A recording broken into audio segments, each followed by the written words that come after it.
Koji je vaš poslovni interes, bolje rečeno, zašto ste partner sajma Saso? A mi nismo samo partner sajma Saso, mi smo partner tvrtke Sajam Split generalno. Mi smo pokrovitelj svih priredbi, odnosno organizacija ovakvih sajmova u režiji firme Sajam Split.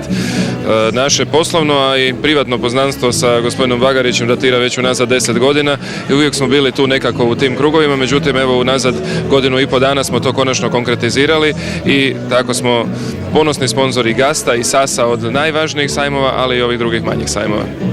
Što konkretno ovaj 14. sajam Saso znači u promociji vaše tvrtke?